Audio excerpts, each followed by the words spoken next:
diabete igira ingaruka mbi ku maso kuko itera indwara z'amaso ndetse no kugira ugasanga hari kugira nk'ishaza mu maso n'ibindi.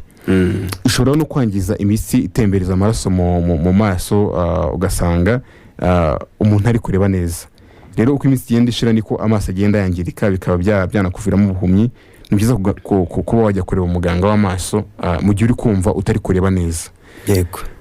Hano wenda kugira migarukaho wenda abaturage batuye akarere ka Burera bafite amahirwe kubera ko Yes Rwanda kufatanya n'ibitaro byo mu karere ka Burera bya Butaro ndetse na Partners in Health bari kuzenguruka mu bigo nderabuzima bigize akarere ka Burera mu byumweru bibiri, ubwo ni kino cyumweru n'igikurikiyeho, bagenda basuzuma uburwayi bw'amaso ariko bwatewe na diabete kugira ngo barebe uko bimeze, barebe n'icyo bafasha abo bana.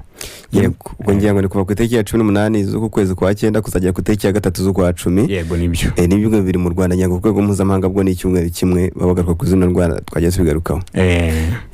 Abatuye Burera rero murumva mushaka kunyarukira, ariko n'abandi bari ahandi bashaka kujya ku bigo nderabuzima bibegereye bakisuzumisha.